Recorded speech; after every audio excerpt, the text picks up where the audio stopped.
कि पहाड़ों की बर्फ जब पिघलती है तो वो सिर्फ नदियों में बहकर नहीं जाती, वो धरती के सीने में छिपे एक और खतरे को जगा सकती है। खतरा जो कई गुना ज्यादा विस्फोटक है और विनाशकारी भी। जलवायु परिवर्तन के कारण पिघलते ग्लेशियर अब सिर्फ समुद्र के बढ़ते जलस्तर का कारण नहीं है, बल्कि ये ज्वालामुखी विस्फोटों की संभावनाओं को भी बढ़ा रहे हैं।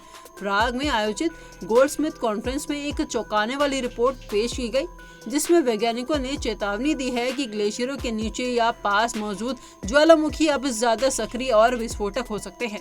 इस रिपोर्ट के मुताबिक दुनिया भर में ऐसे 245 सक्रिय ज्वालामुखी है जो या तो ग्लेशियरों के ठीक नीचे है या उनके 5 किलोमीटर के दायरे में आते हैं।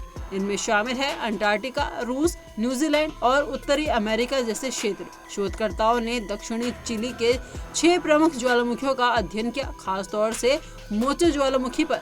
नतीजा चौंकाने वाला था। ग्लेशियर के पिघलते ही ज्वालामुखियों की गतिविधि बढ़ने लगी। लेकिन सवाल ये है कि ऐसा क्यों हो रहा है? दरअसल जब कोई ग्लेशियर किसी ज्वालामुखी के ऊपर या उसके आसपास होता है तो उसका भारी वजन पृथ्वी की सतह और उसके नीचे मौजूद मैग्मा परतों पर दबाव बनाता है। ये दबाव ज्वालामुखी को फटने से रोकता है, यानी एक तरह की कुदरती ढाल की तरह काम करता है। लेकिन जैसे ही ग्लेशियर पिघलता है तब ये दबाव कम हो जाता है और तब मैग्मा और गैसें फैलने लगती है। धीरे धीरे ज्वालामुखी के नीचे भीतर से दबाव बढ़ता है और फिर एक दिन विस्फोट हो जाता है। ऐसी ही घटनाएं आइसलैंड में पहले भी देखी जा चुकी है, जहाँ ग्लेशियर के पिघलने से ज्वालामुखी गतिविधि अचानक तेज हो गई। अमेरिका की मेडसिन यूनिवर्सिटी के शोधकर्ता पाब्लो मेरोना येगर का कहना है कि ग्लेशियर ज्वालामुखी को दबाव कर रखते हैं, लेकिन जब ये दबाव घटता है तो ज्वालामुखी पहले से भी ज्यादा बार और ज्यादा ताकत से फटता है।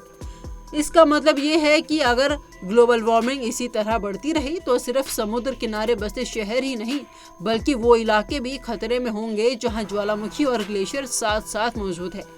तो अब सवाल ये है कि क्या किया जा सकता है? शोधकर्ताओं का कहना है कि हमें ऐसे क्षेत्रों में निगरानी बढ़ानी होगी, खासकर अंटार्कटिका, रूस, उत्तर अमेरिका और न्यूजीलैंड में। वहाँ हर ज्वालामुखी की गतिविधियों को सैटेलाइट और सेंसर सिस्टम से ट्रैक करना जरूरी है। लेकिन सबसे जरूरी है ग्रीन हाउस गैसों के उत्सर्जन में कटौती। अगर हम कार्बन डाइऑक्साइड, मीथेन और अन्य प्रदूषकों का स्तर कम नहीं करते तो ग्लेशियर तेजी से पिघलते रहेंगे और ज्वालामुखी नींद से जागते रहेंगे। ग्लेशियरों का पिघलना सिर्फ बर्फ का पिघलना नहीं है, ये एक चक्रव्यूह है जिसमें हम खुद फंसते जा रहे हैं। समय है चेतने का और कदम उठाने का, वरना अगला ज्वालामुखी कहीं हमारे दरवाजे पर ना हो।